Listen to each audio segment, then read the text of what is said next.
बिस्मिल्लाहिर्रहमानिर्रहीम। सैयदा शुहदा हज़रत इमाम हुसैन अलैहिस्सलाम जब अपने नाना खैरुल बशर हज़रत मोहम्मद सल्लल्लाहु अलैहि वसल्लम की याद में महज़ून मफ़हूम रहने लगे तो अल्लाह ताला ने आपको शबिया मुस्तफ़ा अली अकबर अलैहिस्सलाम से नवाजा। शहज़ादा हज़रत अली अकबर अलैहिस्सलाम 11 शबान अल मुअज़्ज़म 8 हिजरी को पैदा हुए। इमाम तिबरी और इमाम इब्न कसीर ने हज़रत अली अकबर अलैहिस्सलाम की वलादत 41 हिजरी और 35 हिजरी भी नकल की। आपकी वालदा माजदा का नाम लैला बिनते अबी मरवा बिन उर्वा बिन मसूद सकी था। आपके नाना हजाज की एक अजीम और बावकार शख्सियत की शुमार किए जाते थे। हज़रत अली अकबर अलैहिस्सलाम ने ना सिर्फ हम शक्ल मुस्तफ़ा थे बल्कि अखलाक गुफ्तार और करदार में भी रसूलुल्लाह सल्लल्लाहु अलैहि वसल्लम से बेहद मुशाबा थे। मदीने के बासी आपको देखकर नबी करीम सल्लल्लाहु अलैहि वसल्लम की याद ताज़ा करते थे। मदीने में जब भी किसी को हजूर की याद सताती तो हज़रत अली अकबर अलैहिस्सलाम का दीदार करने चला आता। नवासा रसूल हज़रत इमाम हुसैन अलैहिस्सलाम के इस कौल से हज़रत अली अकबर अलैहिस्सलाम की अज़मत व मकाम का बखूबी अंदाज़ा लगाया जा सकता है। आप अक्सर फरमाया करते थे, हम जब भी रसूलुल्लाह की ज़ियारत के मुश्ताक होते तो अली अकबर के चेहरे की तरफ निगाह किया करते, क्योंकि मेरा बेटा रसूलुल्लाह सल्लल्लाहु अलैहि वसल्लम से बहुत ज़्यादा मुशाबत रखता है। एक मरतबा एक बूढ़ा शख्स हज़रत इमाम हुसैन अलैहिस्सलाम की बारगाह में हाजिर हुआ। वो रसूलुल्लाह सल्लल्लाहु अलैहि वसल्लम की याद में रो रहा था। आपने इस शहजादे हज़रत अली अकबर अलैहिस्सलाम को आवाज़ दी। जैसे ही वो इस बूढ़े शख्स के सामने आए तो इसने ऐसे महसूस किया जैसे रसूलुल्लाह सल्लल्लाहु अलैहि वसल्लम का दीदार कर रहा हो और शिद्दत जज्बात से बेहोश हो गया। बहादुरी आपके खून में शामिल थी। आपकी परवरिश हुसनैन करीमैन अलैहिस्सलाम के साया शफ़क़त में हुई। हज़रत अब्दुल मतलब और हज़रत अबू तालिब की तरह हज़रत अली अकबर अलैहिस्सलाम भी अपनी मेहमान नवाजी के लिए मशहूर थे। अरबों का दस्तूर था कि जिस घर में रात के वक़्त रोशनी जलती देखते से मेहमान नवाज घर समझकर वहां चले जाते थे। हज़रत अली अकबर अलैहिस्सलाम हमेशा एक बुलंद मुकाम पर आग रोशन रखते थे ताकि मुसाफिर रास्ता ना भूले और मेहमान इनके घर आ सके। मदीने के गरीबों और मस्कीनों के लिए भी आपने एक बड़ा लश्कर लंगर कायम कर रखा था।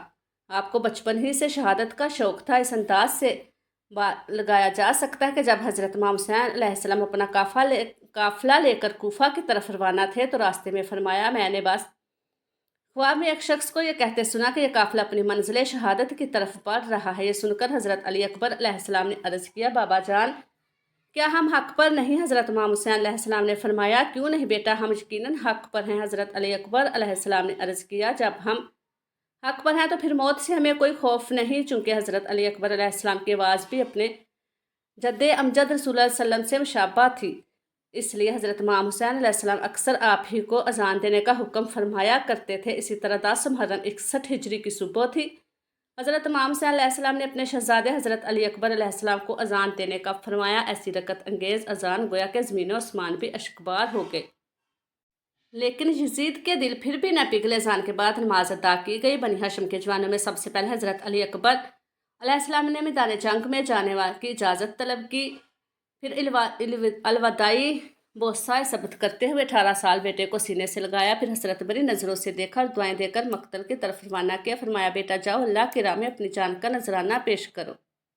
हज़रत अली अकबर शेर की तरह मैदान जंग में आए। आप सरापाए पैकर रनाई, सरापाए पैकर हुसन और सरापाए जमाल थे। आप रसूल अकरम सल्लल्लाहु अलैहि वसल्लम की कामल शबिया थे। फिर आप यजीदी लश्कर से नंबर आजमा हुए। जब हज़रत अली अकबर मैदान जंग की तरफ जा रहे थे तो फरमा रहे थे, मैं अली हुसैन बिन अली हूँ, रब काबा की कसम, हम ही रसूल खुदा सल्लल्लाहु अलैहि वसल्लम के ज़्यादा हकदार और करीब हैं। इमाम अबू अल फरज असफ़ानी इस तरह रवायत नकल करते हैं कि जब हज़रत अली अकबर मैदान में जाते हैं तो इमाम आले मुकाम हज़रत इमाम हुसैन फरमाते हैं, ए अल्लाह, गवाह रहना, अभी जो जवान मैदान में गया है वह तमाम लोगों में सबसे ज़्यादा रसूल खुदा सल्लल्लाहु अलैहि वसल्लम से मुशाबा है। अल्लाह इसे जल्द अज जल्द अपने नाना रसूल के हाथों जामे कौसर से सराब फरमाना। इसके बाद नवासा रसूल हज़रत इमाम हुसैन मकतल की तरफ बढ़े ताकि अपने बेटे की जंग का नज़ारा करें कि वो दुश्मन पर किस बहादुरी और शुजात के साथ हमला कर रहे हैं। वो दुश्मन पर शेर की तरह झपटते थे, लेकिन लश्कर यजीद की जंग से इतना गर्द गुबार उठ चुका था कि इमाम आले मुकाम हज़रत इमाम हुसैन अपने फर्जंद हज़रत अली अकबर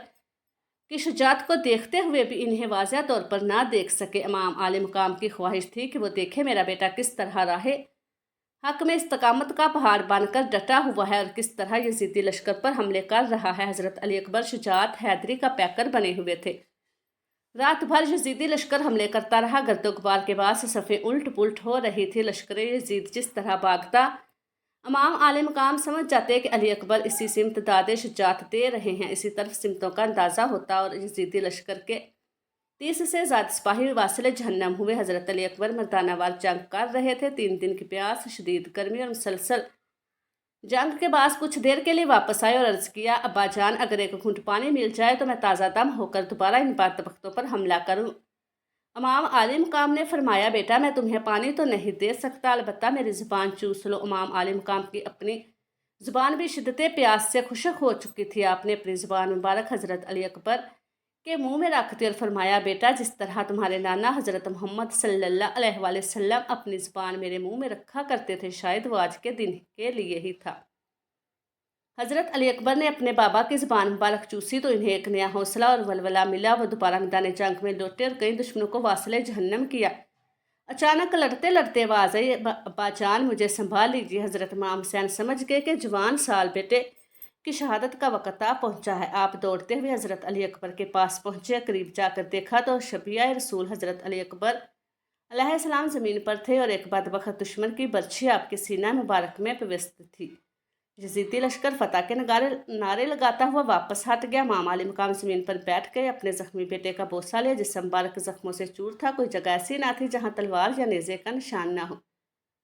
حضرت علی اکبر نے عرض کیا، ابا جان اگر یہ برچھی میرے سینے سے نکال دے تو میں پھر دشمن پر حملہ کروں۔ امام عالی مقام نے ایک نظر اپنے بیٹے کے سینے میں پیوست برچھی کو دیکھا اور ایک نظر آسمان کی طرف اٹھائی، گویا عرض کر رہے ہوں کہ پروردگار یہ کام بیٹے پر چھری چلانے سے زیادہ دشوار ہے۔ تاریخ میں مذکور ہے کہ جب حضرت امام حسین علیہ السلام اپنے فرزند شبیہ مصطفیٰ حضرت علی اکبر کے سینے سے برچھی نکالی تو خون کا فوارہ آپ کے چہرہ انور پر آ پڑا۔ ادھر شہزادے نے آخری آہ بھری اور ان کی روح کف سے انصری سے پرواز کر گئی۔ راوی لکھتے ہیں کہ 10 محرم کے دن حضرت امام حسین کی عمر مبارک 56 برس 5 ماہ اور 5 دن تھی اور آپ کے سر مبارک اور ریش مبارک میں کوئی سفید بال نہ تھا، لیکن جب آپ نے اپنے جوان بیٹے حضرت علی اکبر کا جسد مبارک بازوؤں میں اٹھایا تو غم کی شدت سے سر اور داڑھی کے تمام بال سفید ہو گئے۔